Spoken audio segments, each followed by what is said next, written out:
O pwede po bang makiabot ng Bible ko kung ganito na ako? Okay.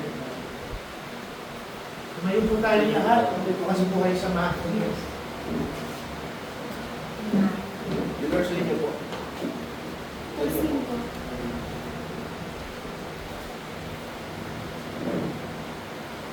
Matthew 16, verse 5 to 12 po tayo.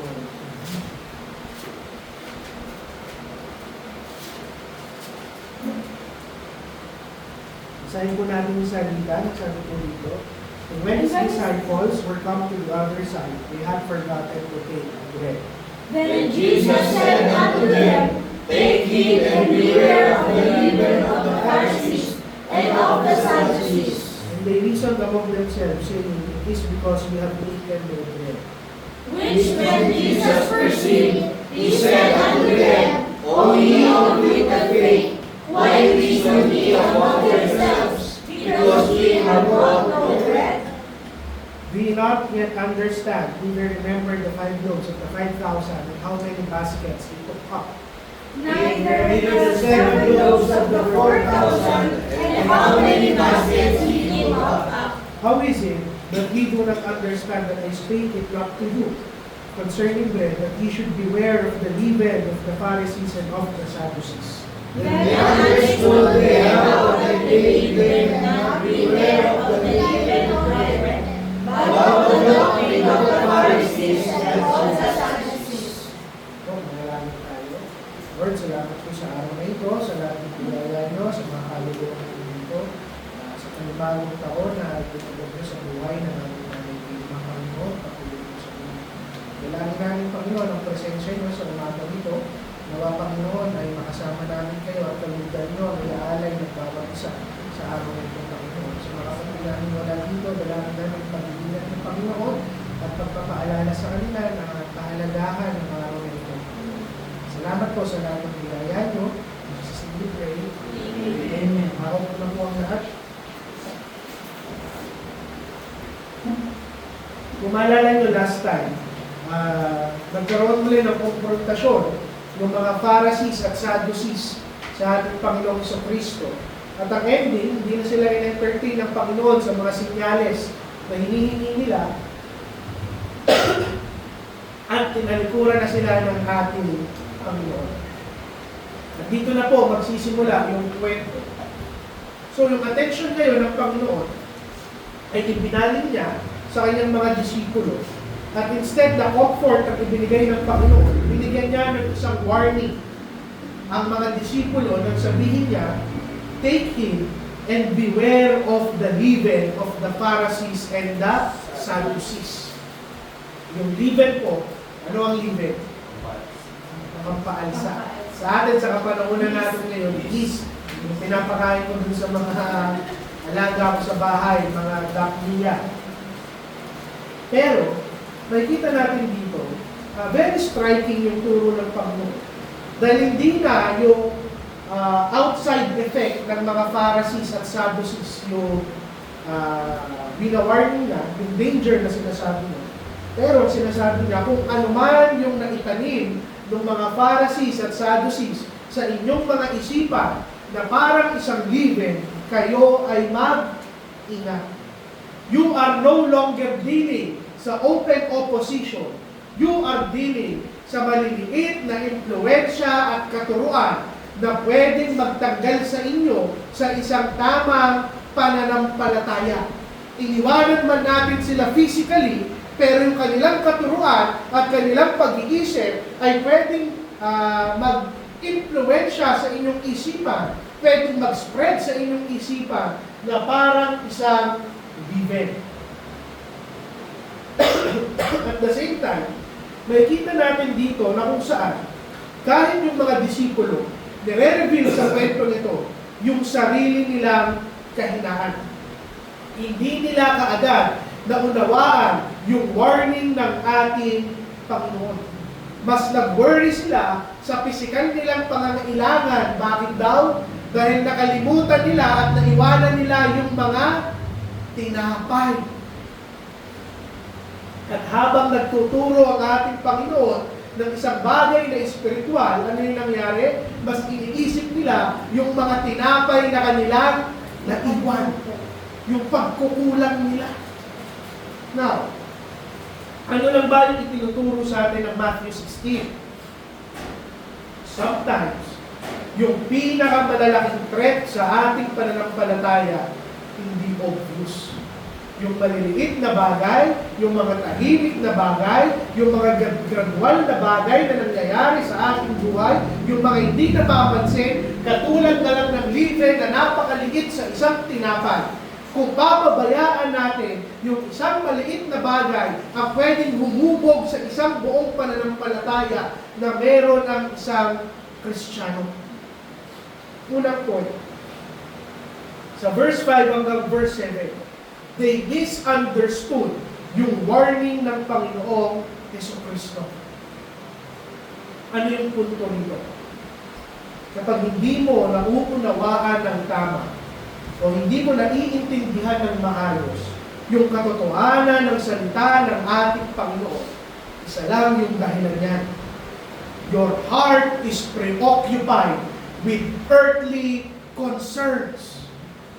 Kung bakit hindi natin manamnam yung salita niya, hindi natin maunawaan, hindi tumatalim sa ating mga puso, dahil yung puso natin punong-puno ng mga makamundong bagay. Isipin nyo, nakakatawa. Kung ba't hindi nila maunawaan yung turo ng Panginoon, bakit daw? Dahil nakalimutan nilang kunin yung mga tinapay. At pagkatapos nun, lahat ng turo ng ating Panginoon, ininterpret na nila doon sa lente na kung saan nakalimutan nila yung tinapay. So, ano yung punto? Yung utak nila, preoccupied ng isang bagay na kanilang iniisip nila na ito ay kanilang pagkukulang. Ano yung wala ako? Ano yung nalimutan ko? Ano yung pwedeng mangyari sa amin? Now, ano yung punto? Kung ano yung laman ng isipan mo, ganun mo huhubugin ang salita ng ating Panginoon. Samantalang baliktad, ang dapat humuhubog sa isipan mo ay ang kanyang salita. Pag dominated ang puso mo ng earthly concern, provision, kakulangan, kulang yung sahod, yung security, yung provision, yung araw-araw kong pangangailangan, mas nahihirapan ang ating mga puso na makita yung realidad ng salita ng ating Panginoon. Now, don't get me wrong. Hindi ko sinasabing hindi importante yung physical needs natin at ng ating mga pamilya. Pero ang sinasabi ko, you have to make sure na hindi ito ang kumokontrol ng iyong pag-iisip. Yung isang isipan na consumed ng temporary na struggle ng pang-araw-araw, hindi niyan makikita yung eternal na biyaya ng ating Panginoon. This week lang habang inaaral ko ito, nare-review ako. The moment na kung saan nakafocus ka sa provision, sa pangangailangan, at alam ng asawa ko kung gaano karami yung ginagastos sa namin ngayong buwan. Habang inaaral ko ito, sabi ko sa Panginoon, tamang-tama para sa akin. It's not about provision. Aanhin ko yung karnal na pangangailangan ko araw-araw, hindi naman dito matatapos ang aking buhay. Kita nyo, in-interpret nila yung salita ng Panginoon, pero mali yung kanilang interpretation. Sabi ng Panginoon, take heed, mag-ingat kayo sa live ng mga Pharisees at Sadducees. At bigla nilang sinabi, dahil ba Panginoon, naiwanan namin yung tinapay? Ang limit ng pag-iisip nila, nang marinig lang nila yung salitang live, automatically ang pumasok sa utak nila kung saan ginagamit yung live. At dahil ito yung naiwanan nila, dito na sila nag-focus sa punto. Every Sunday, you may be here. Naririnig mo yung salita ng ating Panginoon, pero namimiss mo yung meaning. Hindi tumatalim sa puso at isipan mo. Bakit? Because your heart is not aligned to God's Word. Iba yung laman ng iyong puso. Pwede mong marinig ang kanyang salita, hindi mo maunawaan. Hindi dahil malabo yung turo ng ating Panginoon.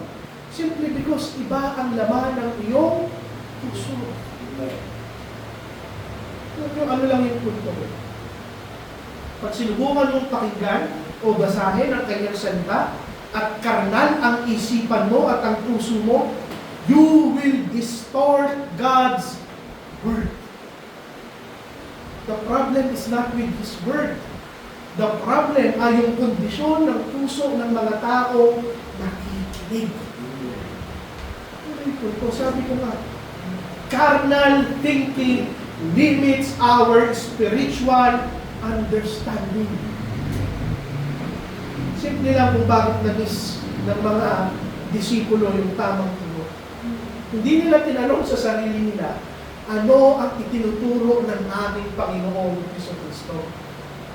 Ang tanong nila, ano yung kulang natin at ano ang pangangailangan natin? At automatically, ang pumasok sa kanilang isipan, tinapay. And this is the essence ng karnal na pag-iisip. Ini-interpret mo yung lahat ng bagay ayon sa tawag ng iyong laman.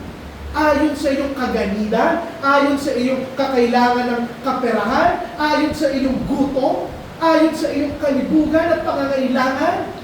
But when you hear and study the Word of God, hindi laman ang pinapairal, spiritual na pag-iisip. At this principle applies directly sa lahat ng mananampalataya. Hindi ko po sinasabing masamang isipin yung provision sa iyong pamilya, yung problema, yung pressure, yung mga concern mo personally. Hindi ko sinasabing masama ito.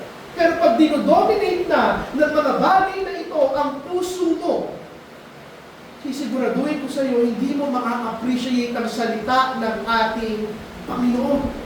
His warning becomes your worries. Yung truth nagiging confusion. Yung instruction mamimisablay mo. Ano lang ba yung tanong sa bawat isa? What is shaping your thinking? Ano ang humuhubog sa iyong isipan? Pag yung isipan mo puno ng mga concern sa mundong to, mag-i-struggle ka talaga maunawaan ang kanyang salita. Bakit? Because you are focusing sa iyong sarili. Alam nyo, maraming mananampalataya. Hindi sila kulang ng katotohanan ng salita ng Panginoon. Hindi sila ignorante. Distracted sila sa mga bagay na nandito sa mundo. Alam nyo, makukuha nyo yung spiritual understanding. Kapag ibinigay nyo yung buong atensyon ng puso at isipan nyo sa salita ng ating Pangalawa, ano ang sabi ngayon sa kanila ng ating Panginoon? God rebuked them, O ye of little faith. Pero hindi sinabi doon ng Panginoon na wala silang pananampalataya. Ang sabi ng Panginoon, ang liit ng inyong mga pananampalataya. Bakit? Yung mahinang pananampalataya, kinakalimutan niyan yung mga bagay na ginawa na ng ating Panginoon. May expose ng Panginoon yung tunay na problema. Maliit ang inyong pananampalataya. Maraming Kristiyano sasabihin, Pastor, hindi ko na uunawaan kasi hindi ako matalino. Pastor, hindi ko na uunawaan kasi hindi naman ako edukado. Kapatid, hindi na usapan. Hindi mo na uunawaan yung kanyang salita dahil kulang ka ng pananampalataya. Tandaan nyo, yung mga disipulo dito, hindi sila tanga. Nauunawaan nila dapat yung salita ng Panginoon kahit pa makabanging isda lang sila. Ang totoo niyan, you misunderstand the truth because you are of little faith. Sa lahat ng tao, sila nga dapat yung hindi pangamba. Kilala nila si Kristo, nakita nila yung kapangyarihan ng kanilang Diyos, ilang ulit lang inireveal sa kanila ng Panginoon na kaya silang pakainin ng ating Panginoon. You may be a real Christian. You may have faith in Christ. Pero maaari din na maliit ang iyong pananaw. Mabilis manginig, mabilis maduro, mabilis madistract, mabilis mawala, at mabagal magtiwala sa ating Panginoon. Ano sa kanila ng Panginoon? Why reason ye? Because ye have brought no bread. Bakit kayo nangangamba dahil nakalimutan nyo yung mga tinapay? Anong sinasabi dito ng Panginoon? Nire-reveal ng Panginoon yung mas malalim na bagay. Hindi tinapay ang problema. Takot silang magkulang. Takot silang magutom. Samantala, na nandun sila sa presensya ng Diyos na kaya silang pakainin. Ano yung punto? Natatakot ang maraming Kristiyano. Hindi dahil kulang ang salita ng Panginoon at pangako niya. Natatakot tayo at nawawalan tayo ng pananampalataya dahil kinakalimutan natin kung sino yung Diyos na ating kasama. They are with Christ. And yet yung focus nila, yung kakulangan nila. At ito rin yung struggle natin, aminin natin. Ang galing natin mag-confess si Kristo ang aking Diyos. Kay Kristo galing ang lahat. Nananampalataya ako sa Kanya. Pero namumuhay tayo na parang mag-isa tayo. Sinasabi natin, alam ko ang lahat ng Kanyang pangako. Pero the moment na magkulang tayo, nakakalimutan natin ang ating Panginoon. Ito yung nangyari sa mga disipulo. They forgot yung lahat ng mirakulo ng ating Panginoon. Tignan niyo. Anong sabi ng Panginoon? Hindi ba ako nagpakain ng 5,000 lalaki? Wala pa yung mga bata at babae? At pagkatapos nun, hindi ba ako nagpakain ng 4,000 mga tao ulit? Kakukuha nyo nga lang ng tinapay, sobra-sobra. And yet, you forgot. Ano simple lang? Pag kinalimutan nyo, yung nakaraang katapatan ng Panginoon sa inyong buhay, madaling mawala yung pananampalataya nyo sa araw.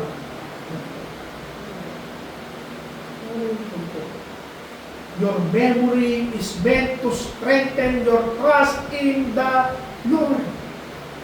Kung alala nyo yung salitang Ebenezer, ano yun? Yung altar kung saan natin aalalahanin ang ating Panginoon. Magtayo kayo ng mga Ebenezer sa inyong buhay. Bigyan kayo ng example. Sa aming mag-asawa, sino ang Ebenezer natin? Si Cinco. Yung ginawa ng Panginoon sa buhay ng aming anak, kung kaya niyang ibigay sa amin yung buhay ng batang ito, ano yung dahilan namin na kung saan magduda sa provision ng kamay ng aming Diyos? Ano yung punto? Kinakalimutan natin yung lahat ng kabutihan ng ating Panginoon. That is why we fail to remember at bumabalik tayo sa takot, pagdududa, at misinterpretation ng kabutihan ng ating Panginoon. At binabalik sa atin ngayon ng Panginoon. Ibalik natin yung isang disiplinadong utak na kapag nagkulang ka, huwag kang magduda. Balikan mo ang katapatan niya sa iyong buhay. The mere fact na nandito ka, buhay ang ating Panginoon. Alam niyo ito yung katotohanan. Yung mundo, iniisip nila, na yung pananampalataya nila, mas tatatag. Pag sinagot ka agad ng Panginoon yung panalangin nila, they are wrong.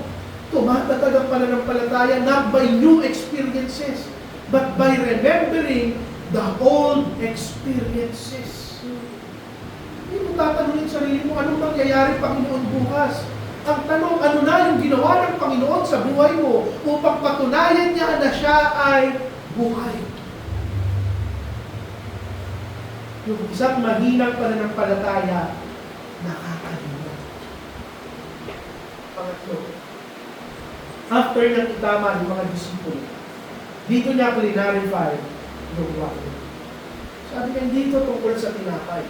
Patungkol ito sa mga katuruan ng mga Pariseyo at mga Sadducees na pwedeng mag-corrupt sa inyong pananampalataya. Sabi ng Panginoon, I spake it not concerning bread, hindi ito patungkol sa tinapay. Hindi yung pangangailangan yung pisikal. Ang focus ko yung inyong mga kaluluwa. And this changes the entire carnal thinking. Lahat tayo focus, ano yung kailangan ng aming pamilya? Ano yung kailangan namin sa araw na ito? Samantalang ang focus ng Panginoon hindi sa mundong ito. Ano ang kailangan ng inyong mga kaluluwa? Do not be corrupted sa impluensya ng mga Pariseo, mga Sadducees, at ng mundong inyong ginagalawan.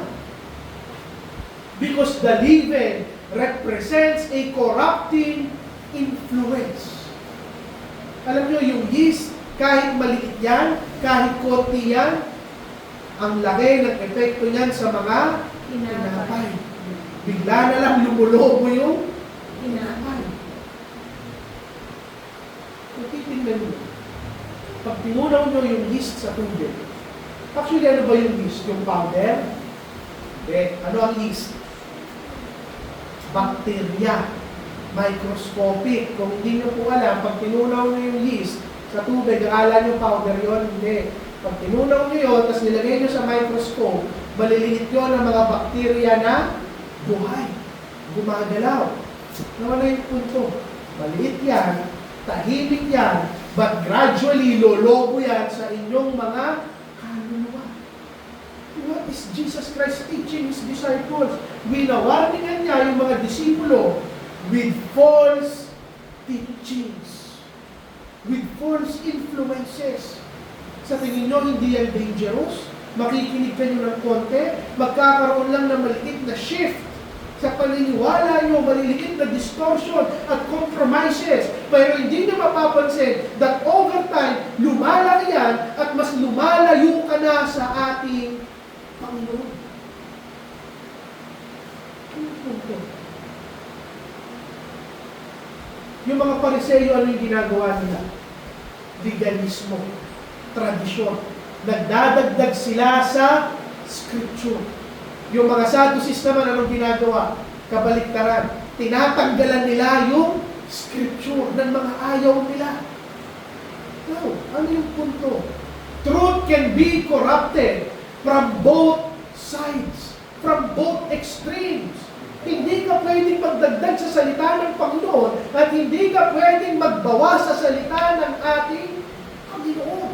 Pero ano yung warning dito? Yung mga Pariseo at Sadducees, kahit magdagdag bawas sila, tunog relihiyoso, tunog maganda, tunog reasonable, tunog na sincero. Ano yung punto? False teaching is not always obvious. Nakarinig na ba kayo ng mga preacher at ng mga pastor that they are very passionate, ang gandang pakinggan, but the end of the day, pag hinimay mo, mali na ang kanilang mga itinuturo. Yung sinasabi ng Panginoon, beware of the leaven. I-discern nyo. Huwag kayo basta-basta kumain. At ito rin naman yung itinuturo ko kahit ako pa bilang pastor. Hindi ko sinasabi sa inyo na kainin nyo ang lahat ng aking sinasabi. Anong turo ko sa inyo? Mag-aral kayong mag-isa. Matuto kayong maghimay. Bakit? Dahil mga hinahayaan mo na kainin ang kaluluwa mo, ito yung mag-i-influensya sa buhay mo. Yung mga katuroan na tinatanggap mo, yung mga ideya at psikolohiya na ine-entertain mo, yung mga boses na pinapakinggan mo, yung mga taong pinapanood mo sa maliliit na bagay na yan, ito ang huhubog sa buhay mo. Ang apat, you are now called to discern and be vigilant. Actually, hindi lang beware, yung ginamit ng Panginoon. Ang sabi niya, take heed and be well. Pag sinabi mo, take heed, maging mapag, masin, matsyag, magbigay ka ng atensyon, obserbahan mo ng maayos, Huwag kang maging careless sa iyong kaluluwa. Alam niyo, maniwala kayo sa amin. Yung Kristiyanong mahina, yung Kristiyanong mali ang pinanampalatayaan, hindi yan nagbibigay ng atensyon sa kung ano yung kinakain ng kanya kaluluwa. Alam niyo, hindi naman laging obvious yung false teaching. Kaya kailangan mong maging aware, intentional. It means na hindi ka lang basta kakain, possibly. I-examine mo ang lahat ng bagay. Pangalawa, ang sabi, beware. Ano ibig sabihin ng beware? Saan galing yan? Pinaikli lang yan. Yung beware, be aware. Be on guard. Bantayan mo ang iyong sarili. Hindi lang yan awareness. Active defense. Ingatan mo, gwardyahan mo, protectionan mo ang iyong sarili.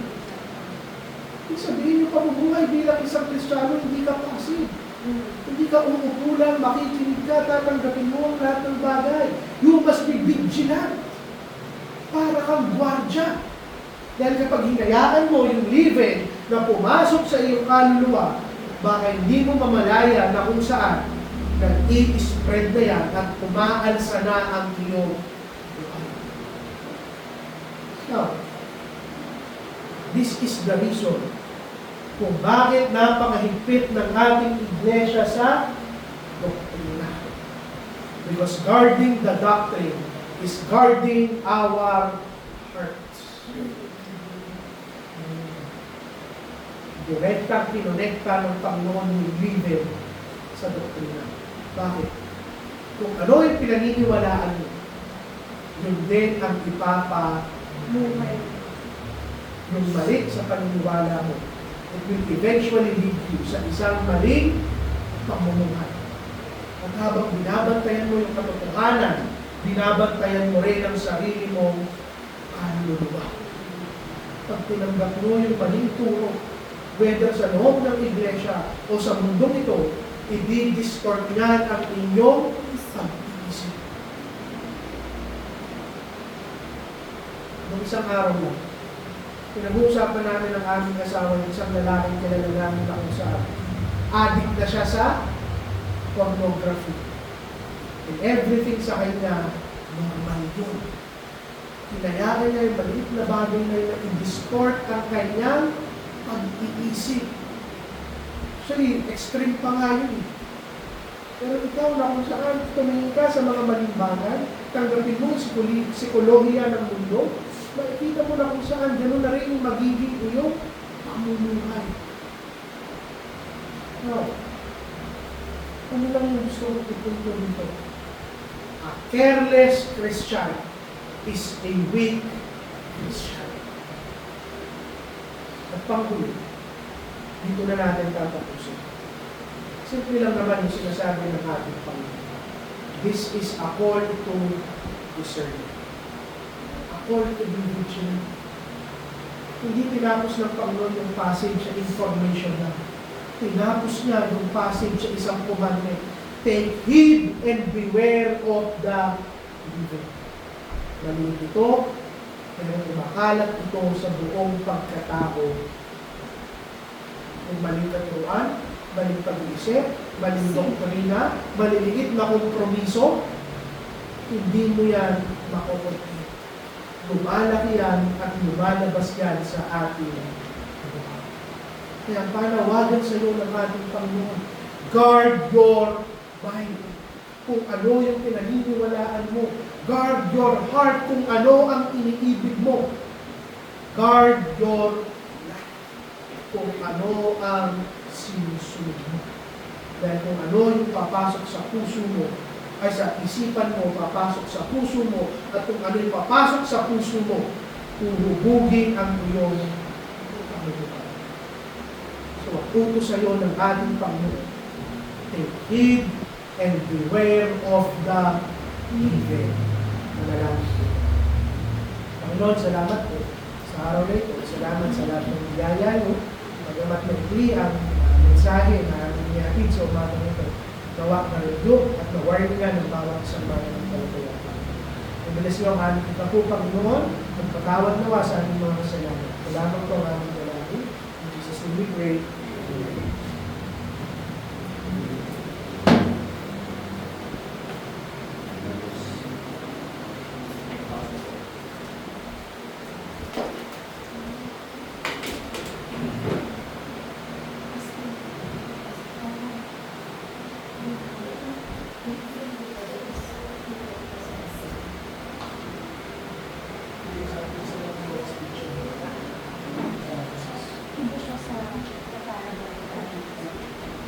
Sige po.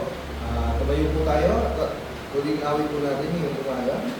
Awitin po natin hindi na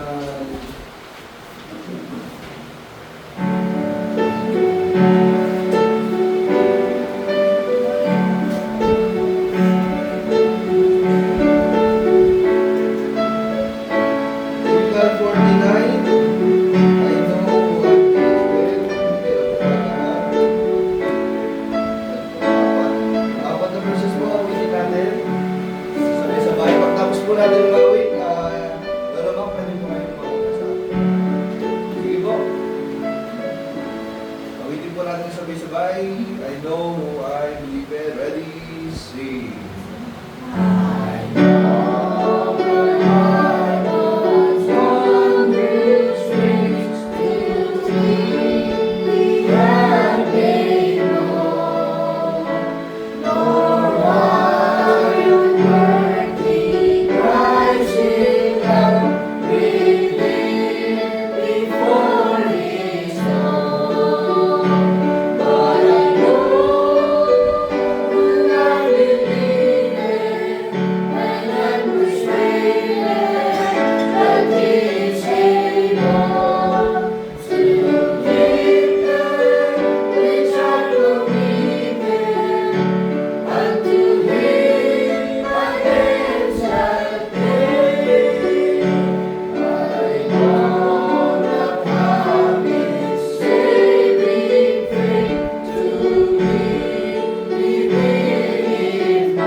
Nagpapasalamat sa lahat ng mga prinsipyo na makalangit at mga aral na aming gagamitin sa araw-araw namin pamumuhay at natin.